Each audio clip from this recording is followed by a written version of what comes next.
Welcome back to Made for More. I am your host, Holly J. Moore. I am a divorce lawyer who is passionate about helping you use the adversity in your life to grow and show up as the best version of yourself. Aaron Bender, are you here? I am here and present, and I already have my pen and paper out. I'm going to be taking notes for this episode. We have negotiator extraordinaire Josh Weiss on the show. Yeah. And for whatever reason, I don't know, maybe a few months ago, YouTube decided that I should get the negotiation mastery algorithm. Really? Oh, tips and tricks galore. I've used them at home, not successfully. I've used them at work. Not successfully, but I'm using them. Yes. Right. So I'm curious, though, as an attorney who negotiates on the regular, clients, opposing counsel, opposing party. Did I get all those correct? You did, yes. Did they teach you negotiation in law school? No, they really didn't. How did you develop it then? Not that I recall. You know, so it's really interesting because as a lawyer, so when I'm the type of lawyer kind of like you see on TV where I go to court, I talk to the other attorney, we're like duking it out. And I did that for, I've been doing that for like 18 years now. Yeah. And I think those negotiating in that capacity, I just kind of went with how I would naturally do it. I don't recall learning anything like specific in law school or anything like that. But then I became a trained mediator, maybe like 10 or so years ago. And I do mediations here at the firm. That is what truly taught me how to negotiate, because that is so much more nuanced and difficult, and really trying to balance the power and like feel the energy in the room and balance the energy and balance the emotions and balance the power dynamics. And what that taught me is negotiation is all about human behavior and what's really driving people and what's motivating them to make certain decisions and to desire certain things. And like it's really been mediation that has taught me how to negotiate, and it's actually made me a much better litigator and negotiator in the realm of litigation. We are joined today by Dr. Joshua Weiss, author of this amazing book, The Book of Real World Negotiations. Josh, welcome to the show. Thank you, Holly. It's a pleasure to be with you. Great. So let's just really start by roping our listeners in, because there's going to be people that hear we have an expert negotiator on the show, and they're going to be like, well, I'm not a lawyer. I'm not a car salesman. I don't need this in my life. Boom, turn you off. So can you tell us, why are negotiation skills important for us all to know?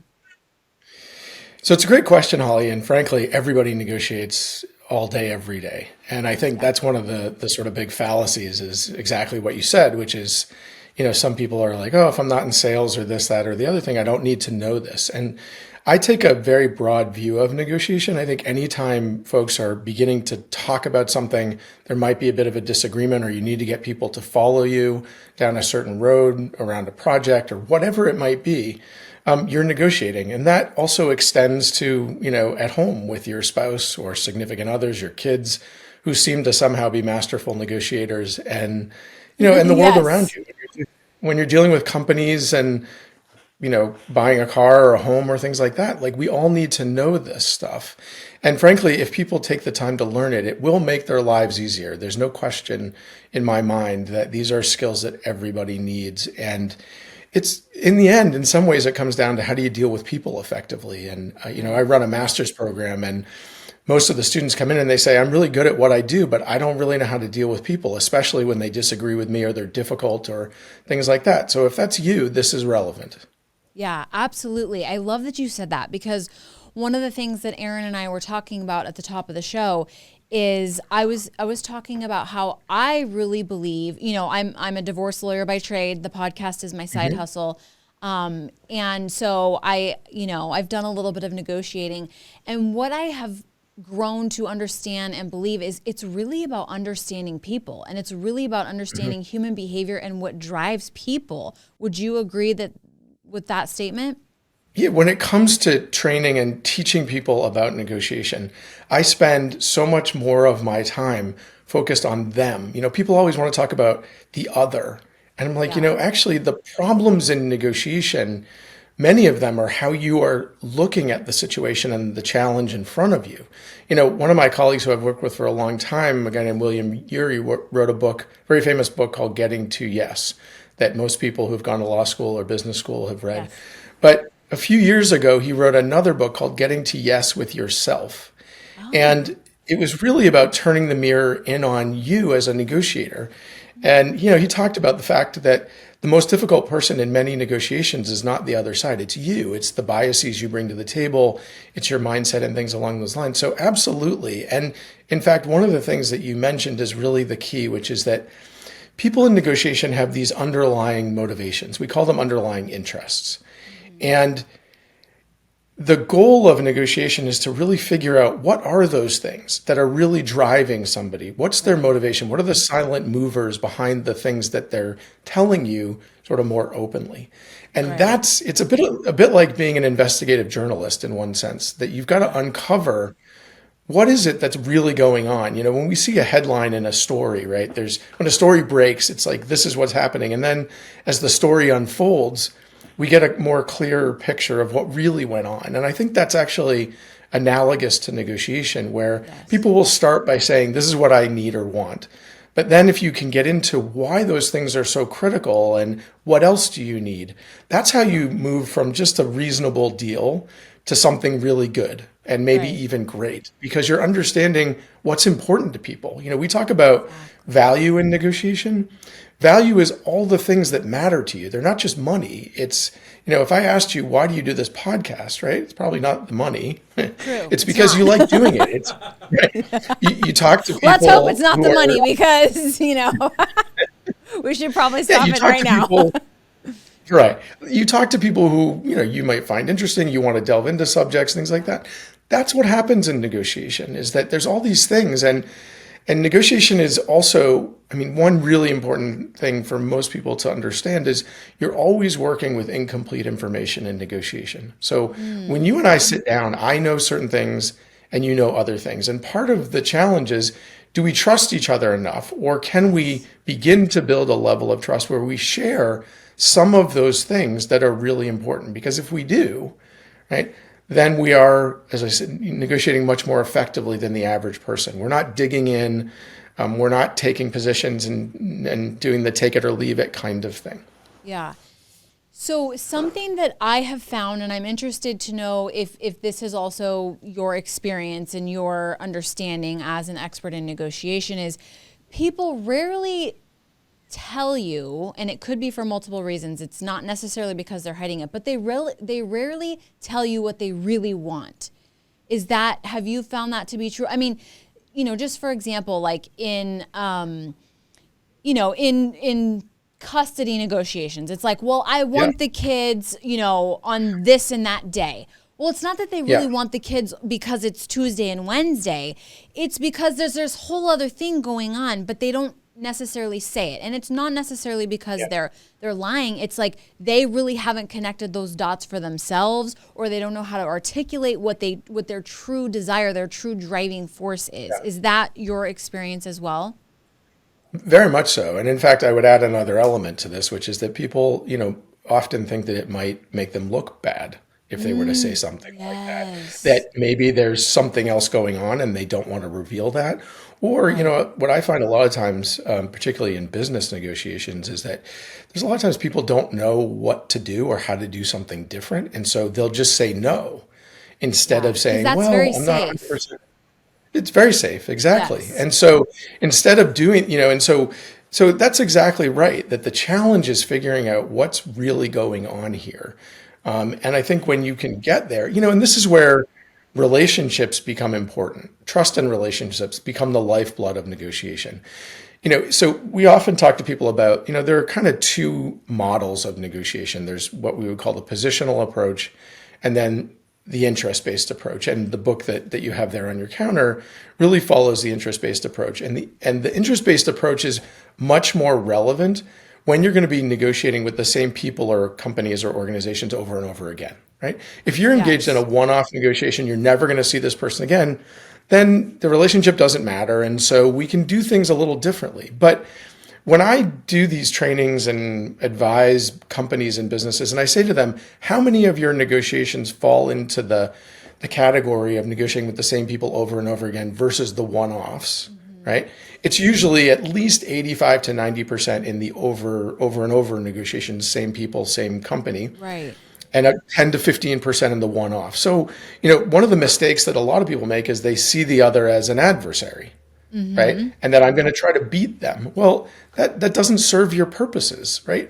What you want to be doing is building the kind of relationship that we've been talking about so that people will say, Holly, here's really what's going on for me, right? That there's enough trust in you that they can share that so that you can say, oh, well, if that's what's really going on, then let's do it this way, right? The problem much of the time is we're searching in the dark, right? We're sort of trying to figure out what's going on. And I think in the book that you have there, one of the interesting things is that you notice that most of the cases, when they get down to these underlying interests, there's the ability to find a creative solution. Right. And that's what you should be aiming for in negotiation, not compromise. Not that compromise is Right. always bad. Compromise is best used when there's a time crunch and you need an expedient solution and you have to move on, right?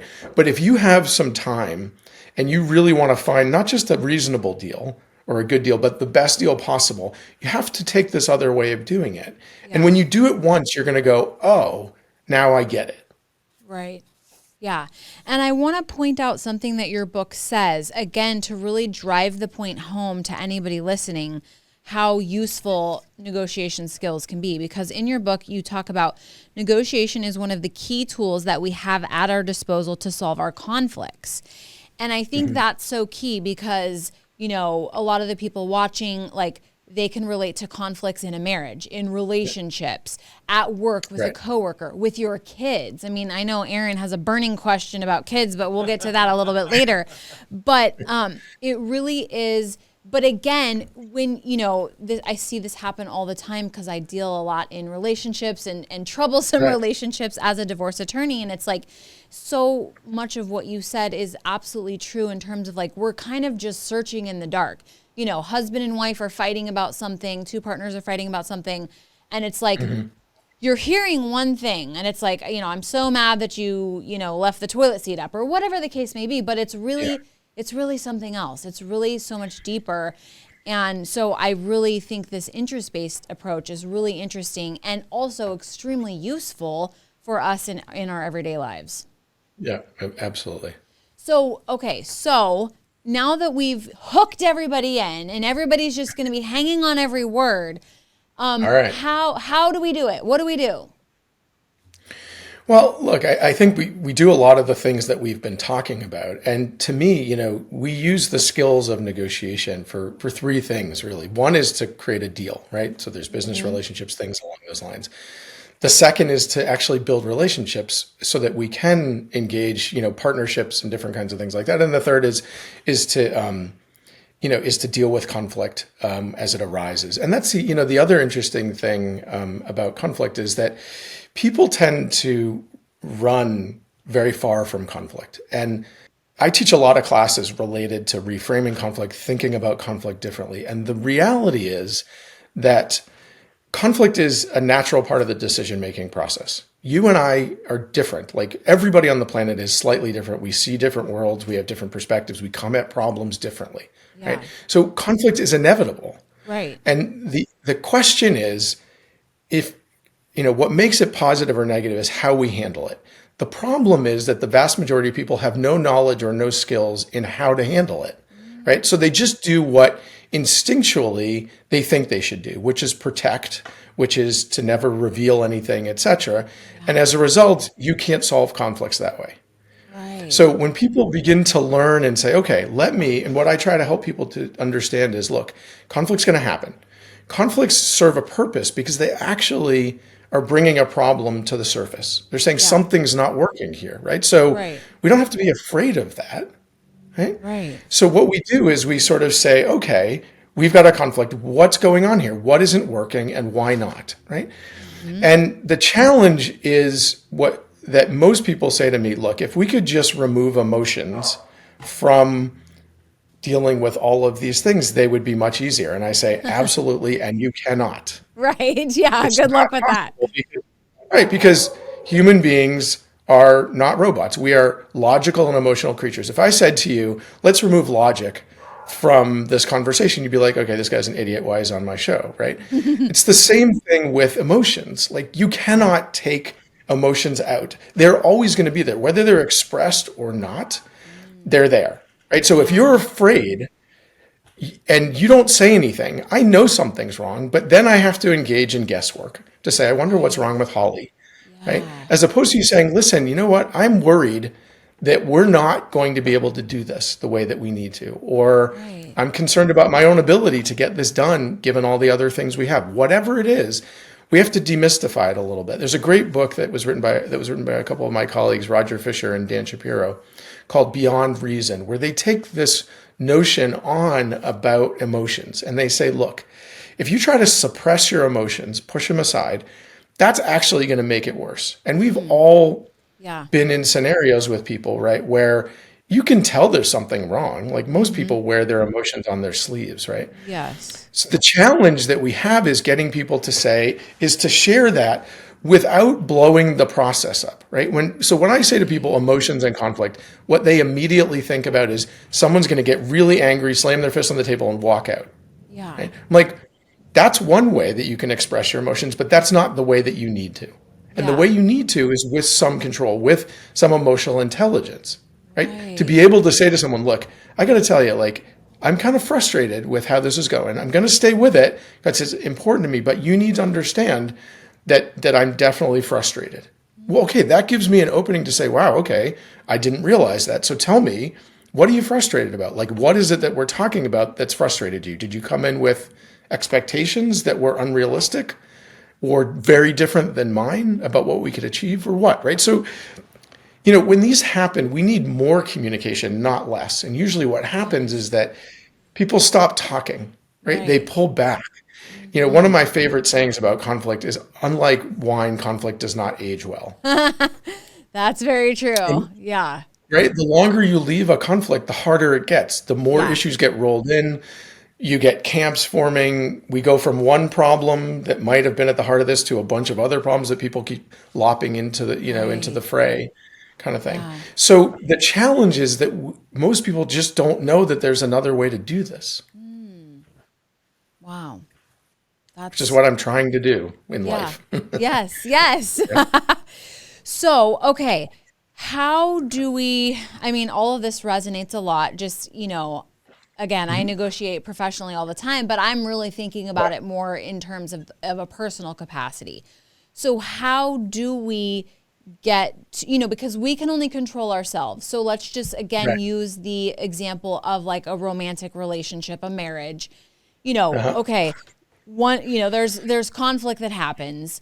And yes, in an ideal world, we could either take emotion out of it or both people could come to the table and say like, hey, I'm really upset because of X, Y, and Z, or I'm feeling frustrated because this or that. But the reality is that's not really how it goes down. How do we get to that place? What do we do to really open up those lines of communication? Right. Well, and I think, for example, somebody in your role, like I think you can help that person that you're working with to say, listen, you need to share this with Bill or Susie or whatever. Like this is how you're feeling. It doesn't diminish. People often say to me, if I share with them my emotions or, how I'm feeling, then I look weak. I'm like, no, you don't. You don't. You're human. Like, and those human things drive our behavior, whether you like it or not, and whether you want to give off another image that you're a tough guy or you're this or you're that. Yeah. Sorry, but like everyone feels disrespected. Everyone feels, frustrated. Everyone feels angry. Like, so bring it into the conversation. Like she's going to tell you how she feels and why, so that there's no guesswork here. You know why this is so difficult for her because maybe you did things that you were unaware of and she was too afraid to bring them up. But now she's going to tell you because that's the only way you're going to get any closure here. Mm-hmm. So what is the best approach if So let's just say, like, again, in that scenario, one Yeah. person is willing to share with the other or something like that. And you're dealing with a person who is, or in any negotiation, you're dealing with a person who is very emotionally charged. What is the best way to disarm that situation or sort of, mitigate those high emotions? Yeah. So again, so I think mitigating is the right word. So, right. So you want to manage it effectively. So one of the things that we talk a lot about is a concept called going to the balcony. And the balcony is sort of this notion of when things are getting really heated, the idea is to sort of step back to the balcony and take a pause and just, what happens when things are getting very heated is we get into our instinctual modes, right? And when we're in that instinctual mode, we can't think clearly and we start to get into fight or flight mode, right? And what happens is the blood in our body goes to our core, then to our hands and our feet so we can fight or flee. The problem, right, is that there's nothing going on upstairs. We need And so something up here.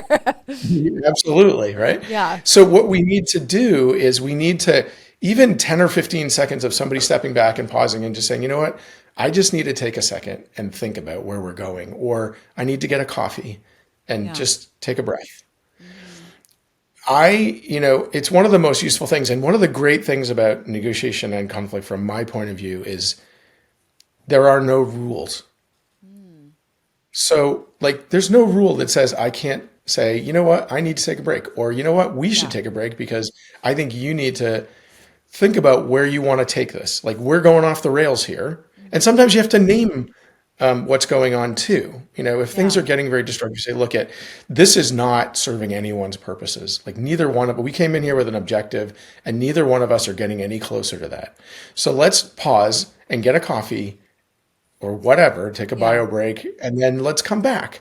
And when we take that break, let's think about what our goal is and are we moving closer or further away from that?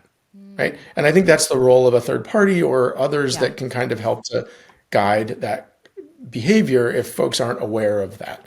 And I'll tell you this too, when it comes to negotiating, and if I have a deal on the table or something along those lines, for me, much of the time and I work most of the time in a realm where I don't have to decide in the moment, and I rarely do, and I really want to, because sleeping on it always reveals something that I missed. So if I, go into a negotiation, we have something and I say to folks, we've made great progress. Like I'm really happy with this. Let me just sleep on it and make sure that there's something that I'm not thinking about here that might create a problem later. And I've had a lot of people say, you know what, that's fine because I'd rather have you think about this and make sure that you're good with it than agreeing to something that's going to fall apart later anyways. Right. So, I often will try to tell folks, just like, think about why you're agreeing in the moment. And usually people can think of an experience where they agreed to something and then walked out of the room, mostly because of pressure or whatever that we felt, right? And then kicked yourself and said, I cannot believe I just did that, right? So that kind of idea of going to the balcony, and the breaks can be shorter or longer depending on what you need, they prevent you from making that speech. And, there's a great quote by a guy named Ambrose Bierce, who was an American writer and humorist. And he said, when angry, you're going to make the best speech you'll ever regret. And the balcony helps us to prevent us from making that speech, right? Instead of saying something that's going to feel great for 10 seconds, and then you're going to be like, crap, now I got to dig myself out of this hole, right? I don't say it. Like, I pull back and I say, I can feel what's coming. I'm not going to do it because I know it's going to move me away from my goal in all of this. Yeah. Okay.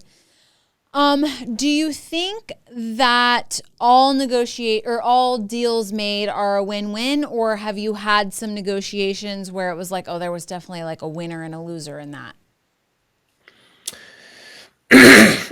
There's lots of variation around that. I think that there's a lot more, let me put it this way, there's a lot more possibility for win-win deals than people realize, but it takes time and effort. It really takes a lot of persistence and work.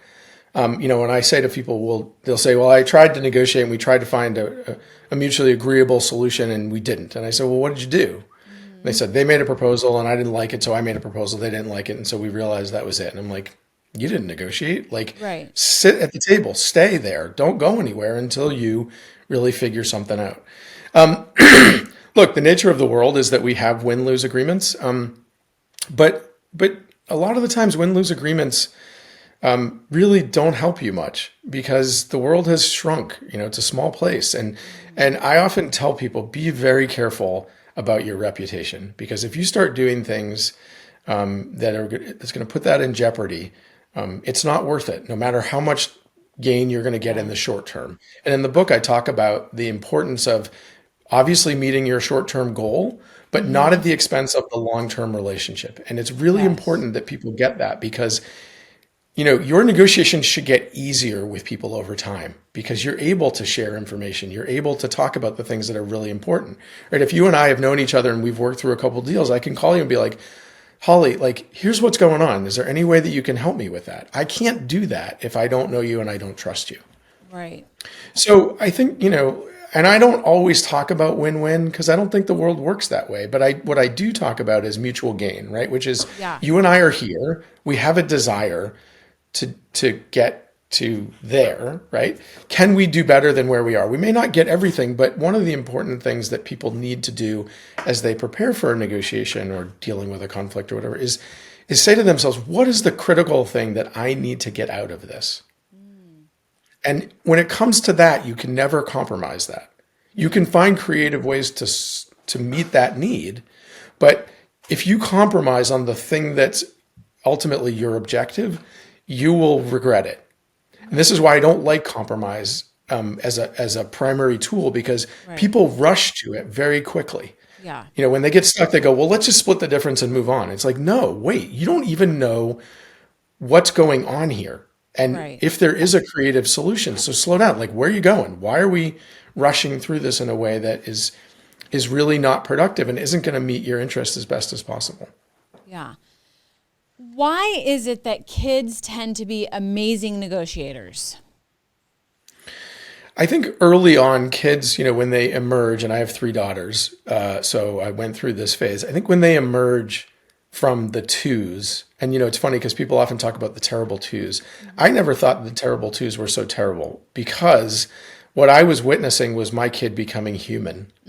Up to that point, I was like, go do that. They would do it. And when they got to be 2, they were like, wait a minute, like, I want to do what I'd like to do too. I'm my own person. That's it, right? Yeah. So I think kids are good negotiators because, first of all, they're really observant. It's something that I noticed where if we did something with one of my daughters, and then 9 months later, I'd say, I don't think you can do that. They'd be like, well, you let her do it 9 months ago. And I was like, did we? Right? So they're really observant. But they're also at a place where they're not so concerned what people think of them. Right. So the key to negotiation is you have to ask, right? Like, you're not going to get something if you don't ask. Yeah. Right? And kids are willing to ask. They're willing, can I have that? I mean, they have no sort of sense that whether they can have that or not, but they would like it. And so they're going to ask for it. And so I think that's part of it, is that, and as different people evolve, and in the master's program I run, it's about 80% women who enroll in the program, and their biggest challenge, in many ways, yes, they're mid-career folks who want to kind of move up the ladder from where they are, and and they say to me their biggest challenge is assertiveness, is asking for things and not feeling guilty that society tells them they should just be happy with what's offered to them, etc. And I'm like, nope, that is not okay. Yeah.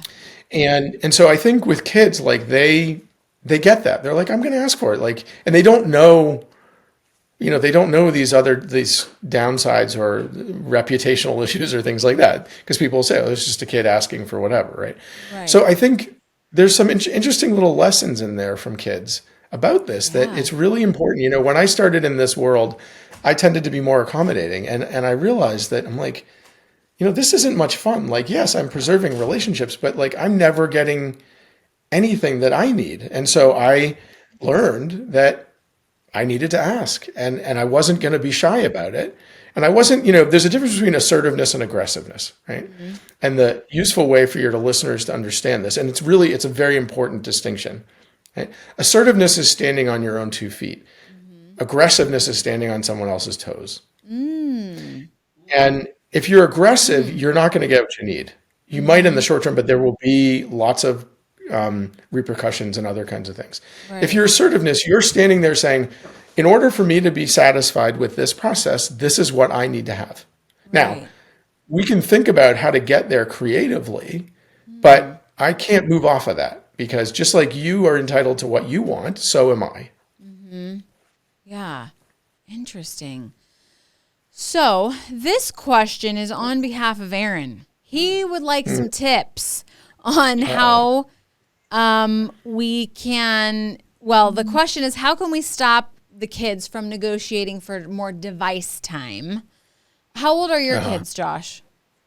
So they're actually 23, 21, and 18. Okay. So they're a little, I mean, they're on their devices, but they're at a different level of life. Right. Yes. Yes. And maybe, I don't know, when they were little, elementary school, I don't know, were devices such a big thing then as they are now?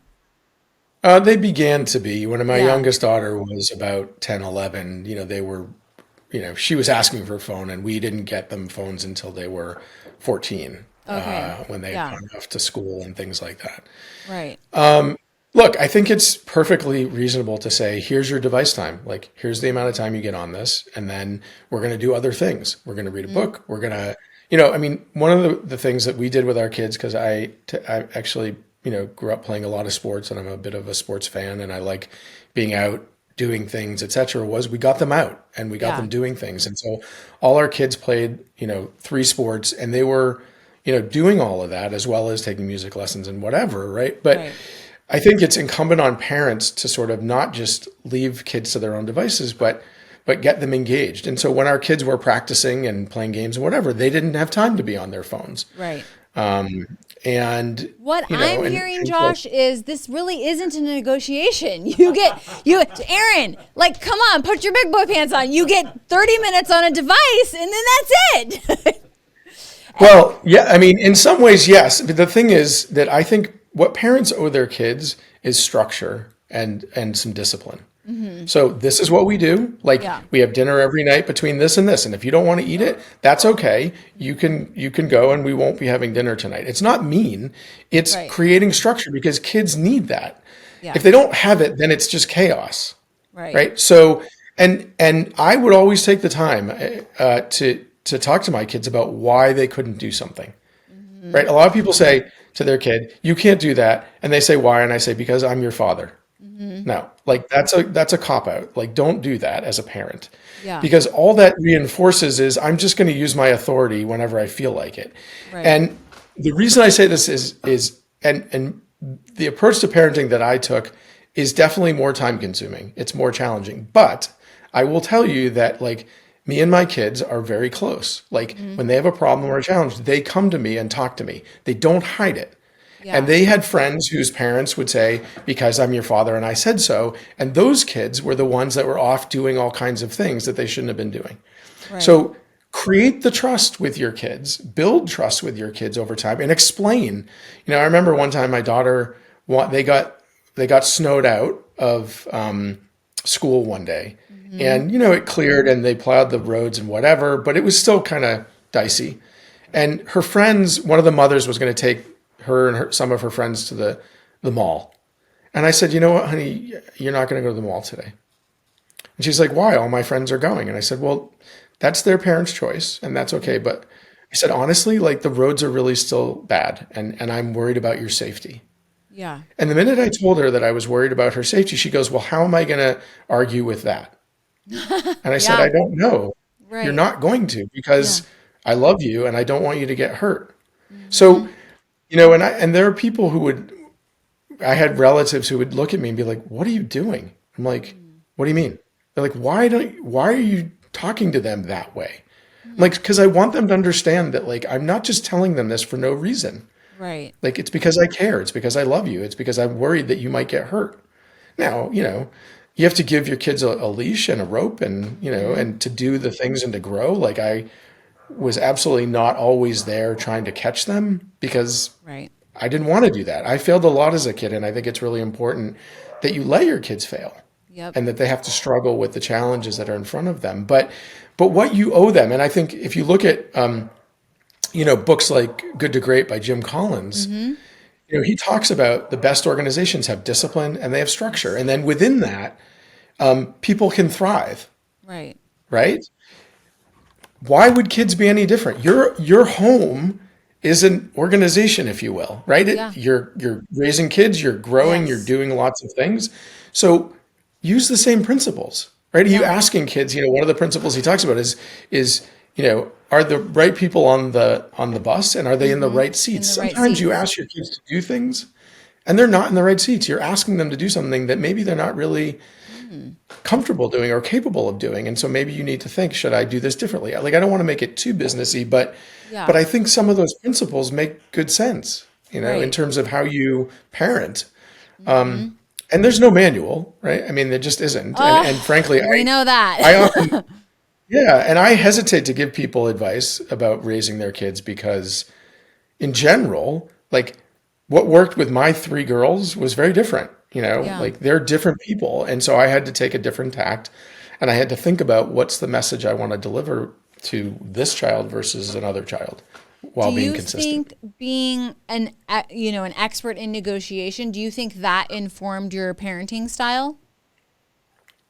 Absolutely. I mean, there's no way around it. We are Yeah. we are the discipline that we come out of. Like I was, I've done quite a bit of work on international conflicts, and one of them is Israel and the Palestinian conflict. And we're trained to see both sides.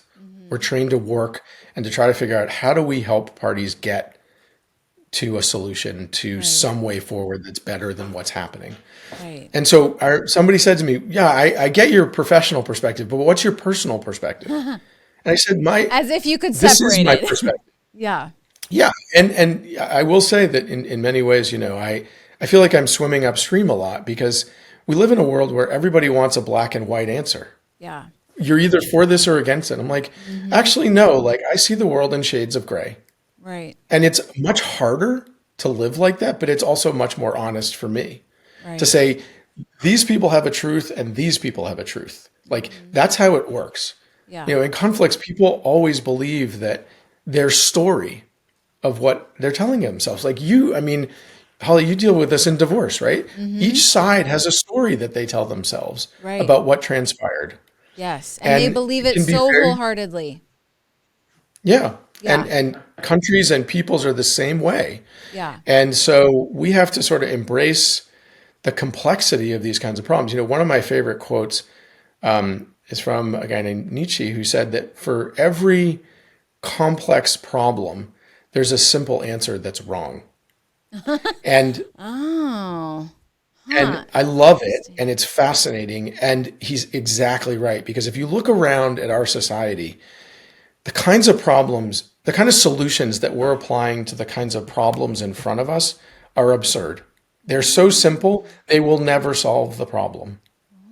And so but that's what most people want. They want just give me a solution Yeah. to this problem. And they don't really care whether it's going to work or not. They just want to know that somebody's giving them a solution. And if it doesn't work, it's easy enough to explain away or say, well, it was their fault or whatever.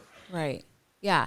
Well, and I know you talked about in the book how historically and obviously still today, like negotiations are really they've played such a significant role in advancing humanity. Yeah. Yeah, Yeah. they have. And we don't, it's interesting because I have a book coming out in February called Getting Back to the Table about how do you cope with failure in negotiation and really learn from it. And I've already talked to my editor about another book, and it's actually about the history of the United States through the lens of negotiation. And so what I'd like to do is actually analyze 6 or 7 really important historical events in this country by explaining it as a negotiation, like the Constitutional Convention was a negotiation that we still live with the consequences of today. Right. And we don't talk about it that much. And that's why I think so many people don't understand the applicability and the Right. critical nature of negotiation and conflict resolution and things like that have historically been a really important part of humanity, but we just don't talk about it. Why do you think that is? It's not sexy enough. Yeah. Yeah. That's what I was thinking. When you Right? were talking about how everybody just wants the solution, just give us the Yeah. answer, and why aren't we talking about this? It's not sexy. In my mind, I was like, everybody just wants to feel good. You just want, like, okay, boom, we solved that problem. We're on to the next, Right. I mean, that's my perception of it. I mean, and the irony is that negotiations and conflict resolution efforts in these very difficult conflicts, like in South Africa or Northern Ireland or Mozambique, like, Colombia, I mean, they're fascinating processes. They're unbelievably interesting. And the kinds of challenges that people overcame to reach agreement is amazing. And nobody knows that story, or very few people do because they haven't read about it. And I actually had approached a friend a while ago about trying to do a bit of a show almost along the lines of the West Wing, but with a focus on a peace process. Okay. Because I think if people understood how nuanced and how complicated and Yeah. how difficult these things were to get somewhere, I think there'd be a different appreciation for it Yeah. that doesn't exist now. Yeah, I think that's definitely true. One of the things I think about a lot, because I do a lot of litigation, but I also do some mediation, and what I know from doing that is mediation is 1,000 times harder than being in the hardest, most complex trial. And the reason why is because you are in mediation, you are trying to find a path to peace, but you're balancing so many different things. I mean, in litigation, you're just balls to the wall for one person, one set of interests, and it's like you go hard at that one interest. In mediation, you're balancing the power dynamics, you're balancing the emotions, you're balancing sometimes the difference in intellectual capacity, and it's such a delicate balance to get to a result that, everybody can sleep at night with, and it is incredibly, dynamic and nuanced and difficult. And people don't realize that. No, I think that you said it very well, that mediation and other efforts like this are really challenging. And, Yeah.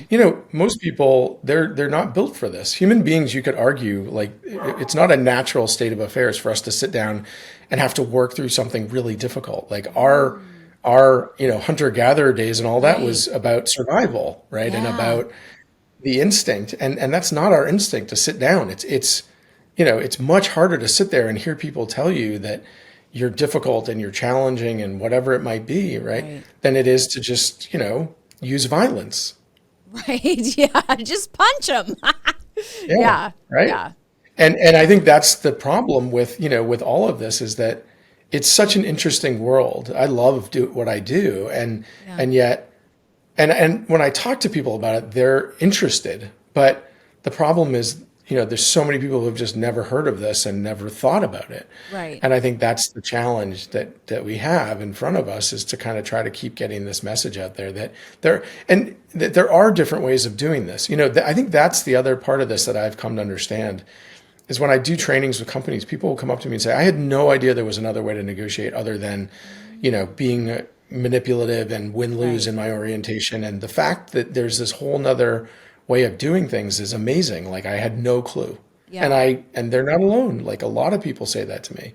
Right. But that's the key, is helping people to realize there is another approach and another way of doing this. Yeah. Absolutely. This has been great. Thank you so much for being on the show. Hopefully, this little Made for More podcast will go out there and just educate that many more people on the great work that you're doing and the work that needs to be done in our society today. So thank you for the work Thank that you you for do. having me. Yeah, absolutely. Thank you for being here. Sure, it was great. Thank you. I've got just a little bit more to say. I think what Dr. Josh Weiss said about how we are so prone to avoid conflict is really, really important to take away. Instead of avoiding conflict, what about learning how to deal with it in such a better way, such a more productive way? As a divorce lawyer, I'm seeing relationships break down and break up all the time. I see it every day. And one of the reasons I would say that that's happening is because people are not having the difficult conversations they need to have. The reason why they're not having those difficult conversations is because we think of those conversations like this, and we think of them as adversarial. But what if there was another way to be able to talk about the difficult things without having to butt heads so much and without causing that damage and having that fallout? it's a much better way to deal with your relationships, not just romantic relationships, but co-working relationships, business relationships, parent-child relationships. There's definitely a better way. So don't be afraid of that conflict. Choose the better way to deal with that conflict, and never forget, you were made for more.